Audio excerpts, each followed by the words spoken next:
Salut tout le monde, bienvenue dans cette nouvelle vidéo. Oui. Alors avant toute chose, nous sommes à Popayan, mais on a réalisé une sorte de première partie à cette vidéo parce qu'on a galéré pour arriver jusqu'ici et on a visité un petit peu les alentours de la ville. On vous présente également le logement qu'on a trouvé dans lequel on dort.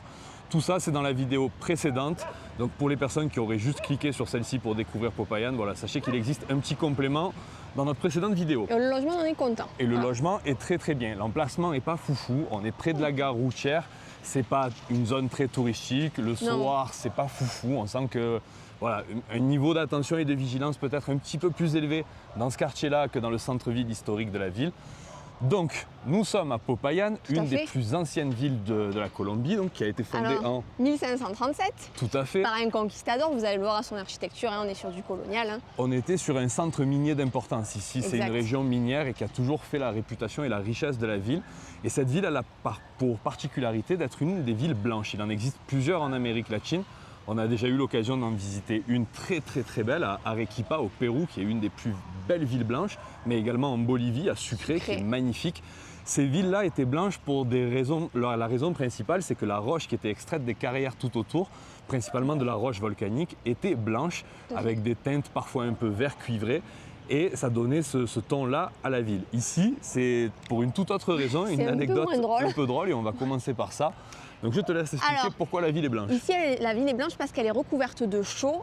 Du XVIIe au XIXe siècle, ils avaient affaire à un fléau, des acariens, des puces. Des puces, ils étaient envahis par les puces qui attaquaient même la peau des gens en fait. C'était vraiment... Ils rentraient par les pieds, ça s'infiltrait dans les murs. C'était des puces qui étaient toutes petites, donc très difficiles à débusquer. Et l'utilisation de la chaux fait que lorsqu'il l'appliquait sur les murs, ça s'infiltrait donc dans les petites fissures et ça éradiquait déjà tous les parasites présents. Mais en plus de ça, le deuxième avantage, c'est que vu que tout était blanc, ça rendait plus facile la traque des parasites, les nids des parasites, et donc ils arrivaient à les éliminer là aussi plus facilement. Et c'est comme ça qu'ils se sont débarrassés de ce fléau. Tout à fait. Et depuis, tous les ans, la ville elle est recouverte de chaux. De chaux, et la tradition est restée, et c'est ce qui donne la couleur blanche à la ville. Anaïs nous a prévu un city tour, les gars. Je pense qu'on en a pour la journée. En vrai, je pense qu'on en a pour 2 jours. Mais non, dans la journée, c'est plié, je pense. Surtout que c'est une journée qui commence à 10 h, donc tranquillo. Tranquille. Bref, on va aller visiter. Je ne peux pas vous annoncer l'ordre parce que c'est mademoiselle qui connaît. Par quoi on commence? Je ne sais pas non plus. Okay, mais il y a les points, on est pris. Il y a des églises, il y a un pont à visiter, il y a la place centrale, forcément. Voilà. On vous emmène. Et il faut manger aussi. Ah oui, vous ne vous inquiétez pas qu'il va se... Allez, on vous amène, on fait la visite de la ville et très certainement qu'on conclura cette vidéo par une autre balade dans un des petits villages aux alentours de Popayan. Ça, c'est la météo qui va décider parce que comme vous pouvez le voir aujourd'hui, on a une chance incroyable. Ciel bleu, il fait bon, il fait beau. Mais les 3 jours précédents, c'était pas du tout comme ça. On était dans les nuages, littéralement dans les nuages. Et là, pour le coup, quand vous regardez les montagnes autour de la ville, vous comprenez le sens du terme forêt de nuages parce que les deux se mélangent. C'est très beau, mais c'est très froid et humide. Donc aujourd'hui, on a un t-shirt, un short. Ah, un short pour aller à l'église, j'ai tout seul.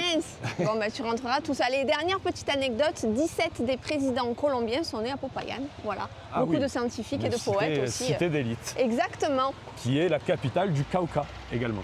Également. Voilà, beaucoup de choses à vous dire. Beaucoup de choses à dire. On en a déjà dit pas mal. Maintenant, on marche, on filme et on vous fait découvrir la ville.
Bon allez, tu vas nous faire un 3 en 1 là dans le City Tour. Déjà, à fait. on est sur le parc Caldas. Pour une fois, c'est pas le parc Simon Bolivar. C'est vrai que c'est pas le parc Simon Bolivar. C'est le parc central de la ville, il est magnifique, mais aujourd'hui il est en nettoyage, en cours de nettoyage, donc on ne pourra pas voir l'intérieur. On peut faire de belles images sans personne par contre.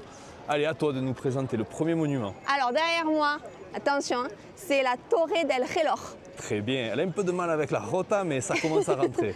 Alors c'est le nez de Popayán, elle est surnommée le nez de Popayán et sa particularité c'est qu'elle a une seule aiguille et elle a été construite en 1682 et son aiguille indique les heures. Oui, voilà. C'est donc une tour de l'horloge, bien sûr, pour la traduction, ou la tour de la montre, exactement. Et c'est un des monuments principaux de la ville qui se situe juste à côté, celui-ci. Voilà, donc là on est devant la cathédrale de Notre-Dame de l'Assomption qui a été construite après le séisme de 1983. Un séisme qui a été dévastateur malheureusement pour la ville. Il était de moindre amplitude que celui qui a touché la Colombie récemment, mais qui était beaucoup plus proche de cette ville qui en plus a 500 ans. Donc qui résiste forcément beaucoup moins bien que les nouveaux bâtiments aux normes sismiques. Pardon, je t'ai coupé, je voulais faire un encart sur le séisme. Alors, la cathédrale qui est derrière moi est de style néoclassique et sa particularité, c'est qu'elle abrite d'importantes œuvres d'art sacré qui sont utilisées lors de la Semaine Sainte parce qu'il faut savoir qu'à Popayán, la Semaine Sainte, c'est quelque chose de très important, d'incroyable et qui est reconnu dans tout le pays. Oui, même dans toute l'Amérique latine, c'est une des villes les plus saintes pour célébrer la Semaine Sainte, bien sûr. Nous, on a été dans le top 1, on a eu la chance de le faire à Antigua au Guatemala, c'était incroyable. De fleurs, mais clairement, ici, les célébrations n'ont rien à envier. Elles sont complètement différentes. Il y a beaucoup moins de tapis de fleurs et de sciures comme on avait pu les voir. Il n'y a pas l'utilisation des légumes non plus comme on avait pu les voir. C'est vraiment particulier au Guatemala. Mais ici, il y a des orchestres, il y a des chants, vraiment, c'est également magnifique et ça doit être une expérience super intéressante à vivre.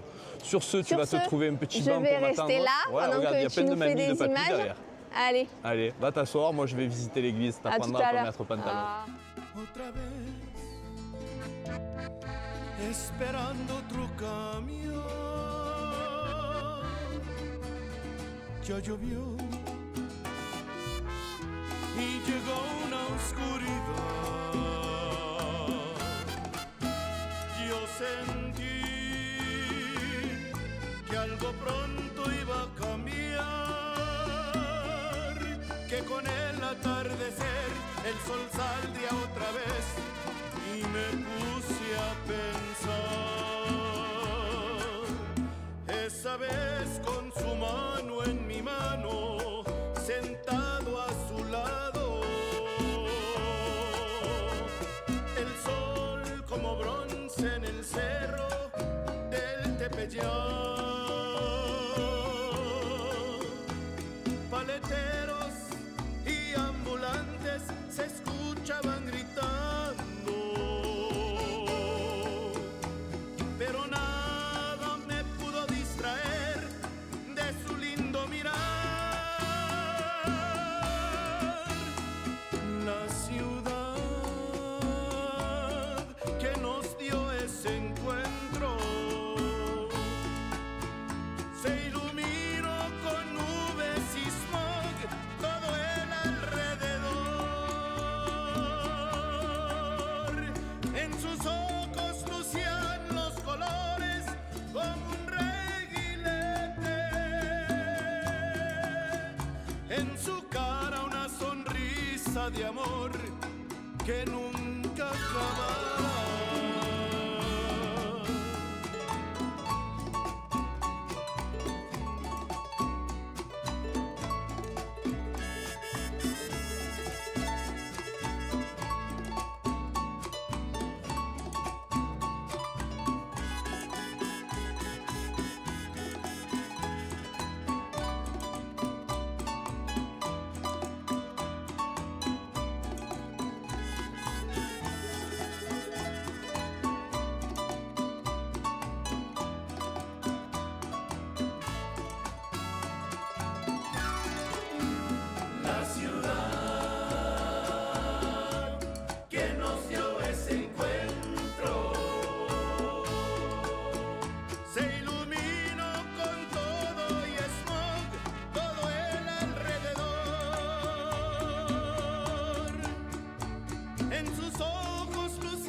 Alors, on continue voilà. ce petit city tour. On a failli se faire embarquer. On a failli ça. Mais avant toute chose, on est à la Iglesia de Belén que vous venez de voir avec le drone.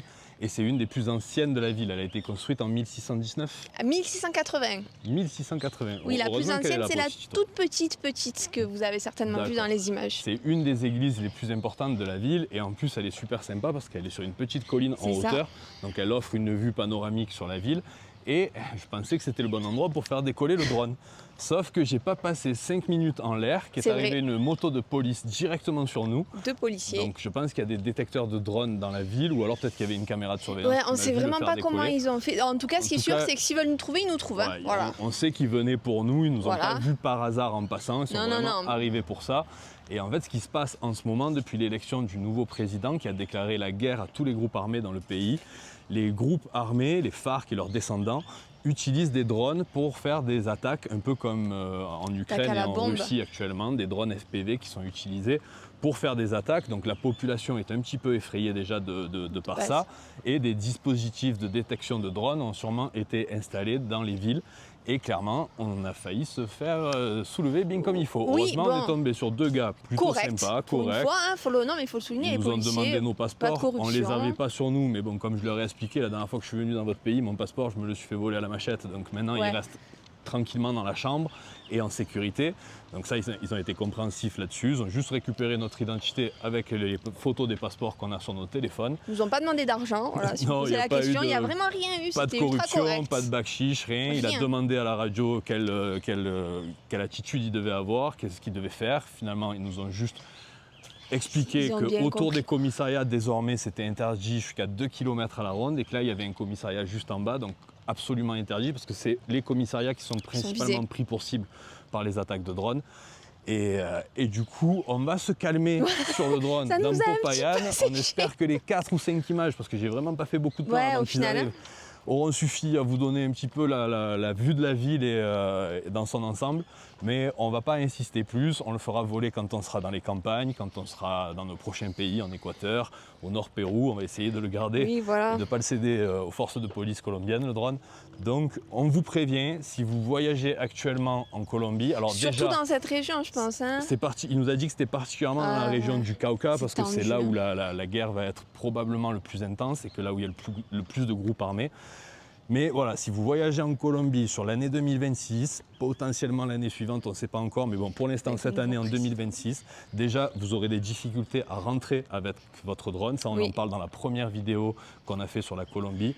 Si vous arrivez par Bogota, votre drone sera saisi et peut-être que maintenant, les autres aéroports internationaux du pays, Pereira, Cartagena, Barranquilla, font également les mêmes contrôles, ils vont s'y mettre. On ne sait pas. Nous, on a réussi à passer. Sachez que voilà, pour rentrer, ça va être compliqué et pour vous en servir dans les villes, ça va être très compliqué parce que le pays est en état de guerre non officielle. Mais on peut parler d'urgence? Il y a un état d'urgence, non? Pas vraiment, il n'y a pas encore de vrai statut particulier, c'est décrété. juste pour l'instant des promesses. Il a déclaré la guerre à des groupes armés, mais voilà, on est dans un pays où les groupes armés sont équipés comme des vraies armées, des vraies milices. Et quand il parle de guerre, c'est pas comme quand Macron il parle de guerre contre le Covid. Là, on parle de vraie guerre. Bref, ne vous inquiétez pas pour nous. Hein, oui, on va bien et ça ne nous concerne pas, il n'y a pas de problème. Et de toute façon, notre séjour en Colombie touche à sa fin. Tout s'est très bien passé jusqu'ici. On n'est pas en danger, voilà. Aucun problème. Sur ce, on va aller se remplir le ventre parce que bien sûr, c'est l'heure de manger. Et ensuite, on continue la balade vers le pont des Lamentations. Non, c'est un autre nom là, je sais plus. Avec Lamentation, du coup, tu m'as fait perdre le nom. Ah ok, c'est pas comme le mur. De l'humilité, je crois. Le pont des humilités. Bref, on va encore vous montrer 2-3 trucs sympas dans la ville. Et on se retrouvera ce soir pour conclure cette petite balade et vous dire ce qu'on a pensé de Popayán. Allez.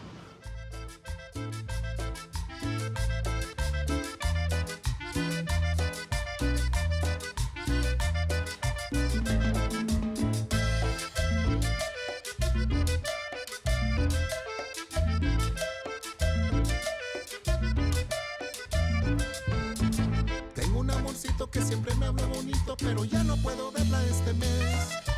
Es que está muy lejos, se fue para el otro lado y no tengo para irme de una vez.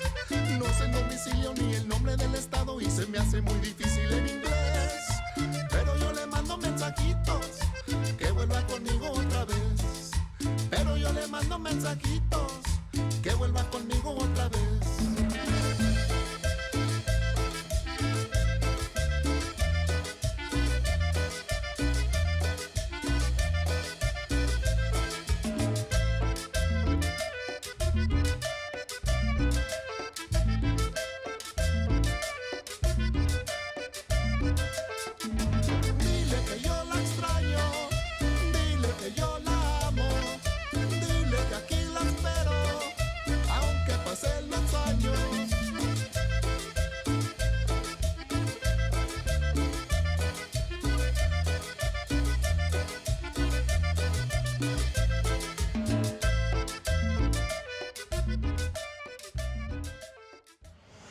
Nous voici sur le pont, non pas des lamentations, on ne se lamente pas ici, on est sur le pont des humiliations. Oui, Puente Miladero. Exactement, bravo, bien, c'est bien, ça rentre, ça rentre. Bref, pourquoi il s'appelle comme ça ce pont? Parce que la pente elle est raide, figure-toi. Ouais, assez raide pour y monter dessus, donc on est courbé. Voilà, les habitants étaient courbés quand ils la montaient, l'air de s'humilier. Bon, c'est peut-être un peu tiré par les cheveux, mais c'est pour ça qu'il s'appelle comme ça. Maintenant qu'on se le dise, les gars, on est sur un des points centraux de la visite de Popayan. Hein. Clairement, le pont des humiliations, c'est un peu l'immanquable de la ville. C'est ça. Mais le problème, c'est que tout est tagué. Il est tagué. Tout sent la pisse. Le dessous du pont, c'est vraiment une... Non, c'est vrai, c'est la pisse. C'est vrai. C'est un endroit où vivent un petit peu les marginaux et les toxicomanes de la ville.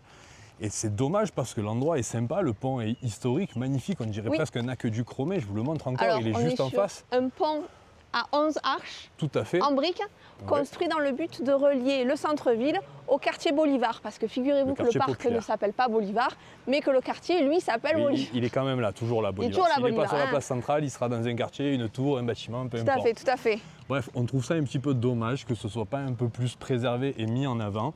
Globalement, c'est un petit peu le ressenti qu'on a de Popayan. C'est une jolie ville. Il y a un gros potentiel en tout cas. Hein. Gros potentiel historique, très jolie ville blanche, mais très dense, beaucoup moins agréable à circuler et à vivre que des villes comme Pereira, Ibagué, Medellín. C'est vrai. C'est différent. Vraiment, c'est une ambiance un petit peu différente. On sent que voilà, on est dans l'état du Cauca et que cet état-là, c'est un peu l'état rebelle. Ouais. C'est pas forcément non plus celui qui a tiré le gros lot à la loterie de la Colombie parce que c'est un État qui est un petit peu délaissé du gouvernement colombien. Il y a beaucoup plus de pauvreté ici. Il y a beaucoup plus de communautés indigènes qui vivent ici et qui ne sont pas toujours traitées de façon aussi équitable que le reste de la population du pays. C'est un État avec beaucoup d'enjeux, particulièrement pour les 4 années à venir avec la nouvelle présidence.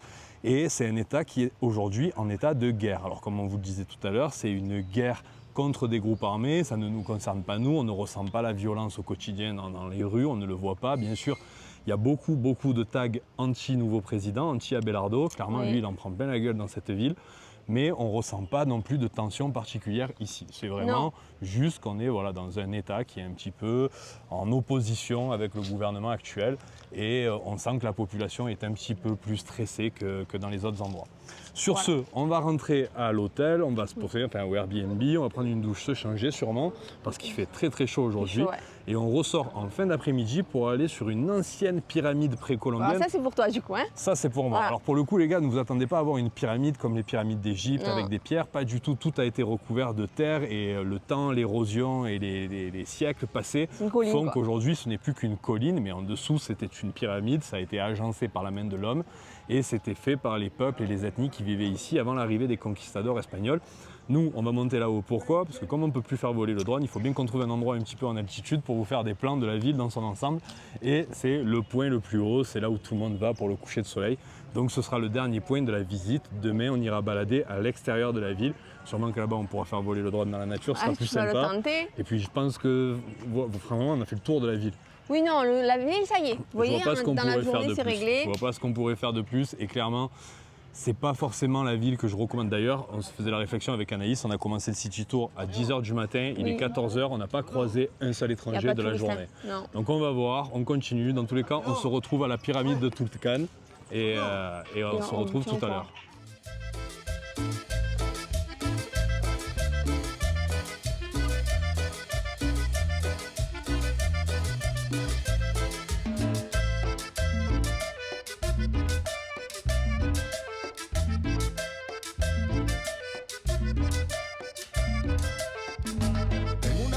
Que siempre me habla bonito, pero ya no puedo verla este mes. Es que está muy lejos, se fue para el otro lado y no tengo para irme de una vez. No sé el domicilio ni el nombre del estado y se me hace muy difícil el inglés. Pero yo le mando mensajitos, que vuelva conmigo otra vez. Pero yo le mando mensajitos, que vuelva conmigo otra vez.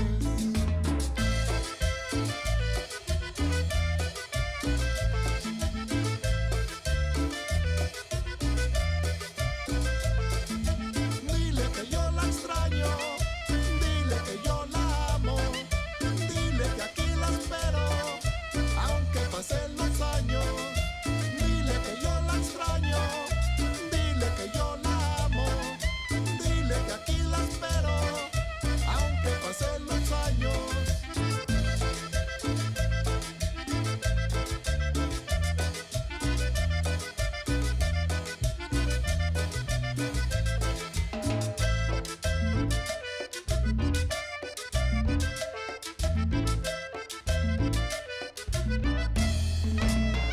Bon, on va terminer la journée ici. On est venu au sommet de la pyramide de Tulcan. Alors, de pyramide, elle a que le nom, mais c'est effectivement un vestige de l'ère précolombienne, comme on vous disait, et c'est effectivement aussi le lieu de rendez-vous. Vous pouvez le voir derrière, tout le monde est en train de se rassembler pour voir le coucher de soleil. J'espère qu'il va être beau. On va vous faire un petit time-lapse. Oui, en tout cas, ça a l'air bien parti. Ouais. Bon, du coup, nous, on se retrouve demain pour Voilà. une deuxième journée, mais cette fois à l'extérieur de Popayan. Vous l'avez compris, on n'est pas convaincu non plus par le centre-ville. Donc demain, on ira balader à l'extérieur du village et on ira dans le village de Puracé, à l'extérieur de la ville, pardon, dans le village de Puracé, qui se situe à l'entrée du parc national qui porte le même nom et qui est apparemment entouré de très jolies cascades. Écoute, Voilà, très ça bien. nous fera faire un peu de verdure. On croise les doigts qu'on ait une aussi belle journée qu'aujourd'hui, parce que vraiment c'était agréable. C'est vrai que c'était agréable parce qu'il n'y a pas fait chaud. Oui, et d'autant plus que le village de Puracé se situe à 2500-2600 mètres d'altitude, Ah oui. donc ouais, s'il y a du soleil, c'est quand même plus agréable. En tout cas, on a bien mangé à midi, sachez-le, c'était un des meilleurs repas. Enfin, pour moi, hein, Ouais, le menu ces d'Eldia, derniers temps, là. c'est super efficace, entrée, plat, dessert, le petit café à c'est la fin. équilibré. Franchement, c'était trop bien. On prend pas de Trop kilos. bien. On vous mettra bien sûr l'adresse dans la description. Voilà, suffit. Et on se retrouve demain pour une nouvelle journée. Allez.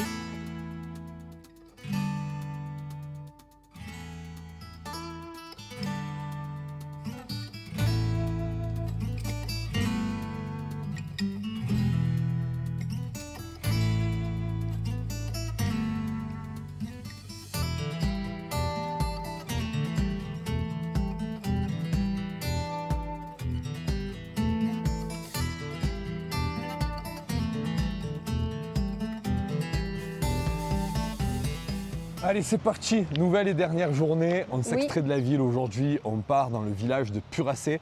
On est un petit peu à la bourre à 8h30, comme dans la vidéo précédente avec le village de Coconuco.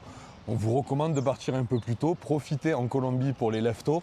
Si vous avez la chance de vous lever tôt le matin sans forcer, vous pouvez partir vraiment très tôt. Les gares routières fonctionnent à partir de 3-4 heures du 4 matin. heures du matin. Et vraiment autant en profiter si vous êtes un lève-tôt. Avant de décoller, d'aller à la station Oui, de bus, on remercie, on a encore eu un don. ouais, oh, merci beaucoup. Merci Franchement, beaucoup. vous êtes trop gentils. C'est l'été en plus et tout. On imagine que Ouais. les vacances, ça fait sortir beaucoup d'argent. Merci beaucoup pour votre don. Vous êtes Alors, c'est adorables. Patrick et Coco. Patrick et Merci Coco. infiniment. Coco, elle est fan de nous, donc du coup, on a eu un double don apparemment. Mais parce en fait, Patrick s'est trompé. Il ne sait pas ce qui s'est passé parce que c'est pas la première fois. Hein. C'est la deuxième fois que vous faites ça. Alors, vous qu'il y a et une une autre petite personne. erreur. Je sais pas si Voilà, ça donc on vient a de. eu- N'hésitez pas à nous faire un retour si vous Voilà. pensez que ça vient du site, que j'aille jeter un œil. Double don, donc j'ai proposé, j'ai dit on vous rembourse, ça nous dérange pas, hein. Si ça vous arrive, il n'y a pas de souci, vous me donnez votre RIB ou compte PayPal, je vous rembourse le don en trop, il n'y a pas de problème. Il me dit non, c'est bon, ma femme elle vous adore. Merci Coco. Merci, merci Coco du coup. Bon, sur ce, on doit rejoindre la gare routière, là-bas trouver le bus qui nous amène au village de Puracé. On en a pour une bonne heure, petite heure, heure et quart même à peu près pour aller jusqu'au village. On monte en altitude encore une fois, je crois qu'on va vers 2006, 2007, Très bien. peut-être même un peu plus haut. On est aux portes d'entrée du parc national de Puracé qui ne se visite uniquement avec des guides de la communauté locale, les indigènes Coconuco. Nous, on va pas faire ça parce qu'il faudrait qu'on dorme au village pour pouvoir profiter entièrement d'une randonnée et journée. d'aller voir les cascades qui sont à l'intérieur du parc. Il y a également des sources thermales et un point d'observation de condors, les derniers condors de Colombie qui sont en voie de disparition malheureusement. Donc c'est super intéressant pour ceux qui veulent prendre le temps de visiter le parc national, on vous le recommande. Vous pouvez loger au village de Puracé, il n'y a pas énormément d'offres, essayez de vous organiser un peu à l'avance. Nous, on va juste y passer la journée, déjeuner à midi et aller voir une cascade qui est gratuite à 15-20 minutes à pied du village qui s'appelle la cascade de San Antonio et qui est très belle. Allez, ça nous fait la balade comme ça. Allez, c'est parti.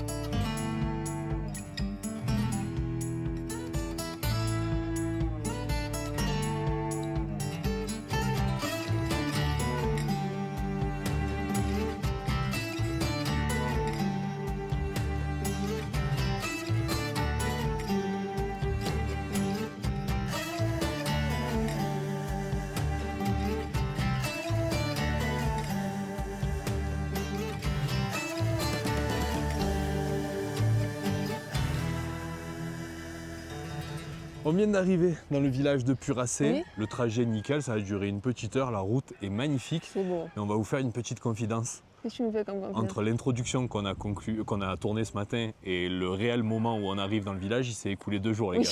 On a raté le bus. On a En raté le bus. réalité, il n'y en a qu'un seul pour monter à Puracé, d'autant plus que la route était un petit peu problématique ces derniers jours à cause d'une éruption monumentale du volcan Puracé. Il y a même eu des cendres qui sont allées jusqu'à Popayan, donc clairement une sacrée éruption. Donc voilà, un petit peu compliqué. Il n'y avait qu'un seul départ de bus, il était à 8h30. On est arrivé à 8h36 à la gare. C'est ça. Donc tant pis, on est retourné en ville, on est resté 2 jours là-bas. Vous inquiétez pas, on s'est bien occupé, on m'a forcé à faire un cours de salsa. De salsita même. Ah, apparemment. vous vous rendez compte ce que C'est- je ne fais pas faire? Je vous mets vite fait les images ou pas? Ouais.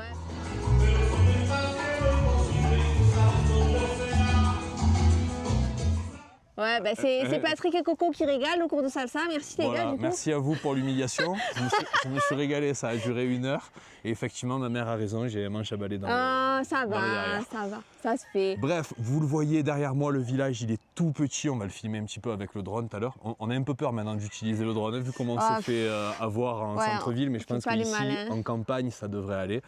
On va vous le filmer, il est vraiment minuscule. Je vous affiche la carte sur Google Maps. Il y a 4 rues qui se courent après. Donc on est parti directement pour aller trouver la cascade qui est gratuite, la cascade de San Antonio, qui est vraiment à la sortie du village. Et ensuite on redescend, on le visite rapidement.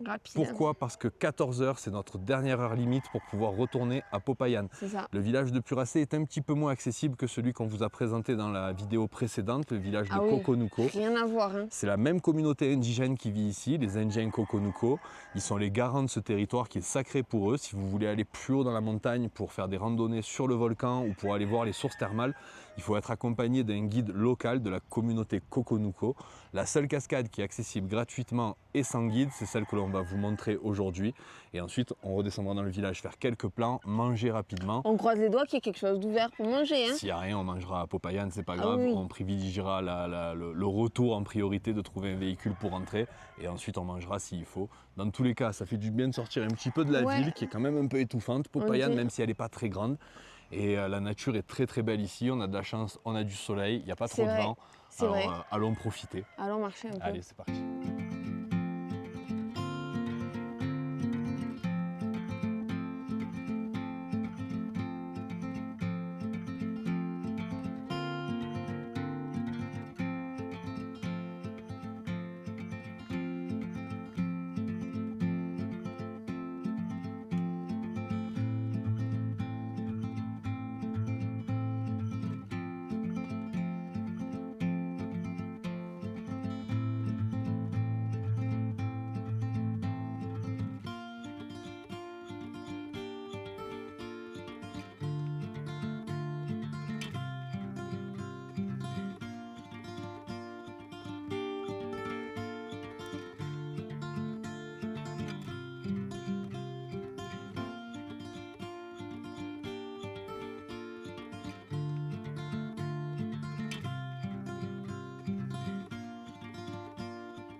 Il est l'heure de conclure.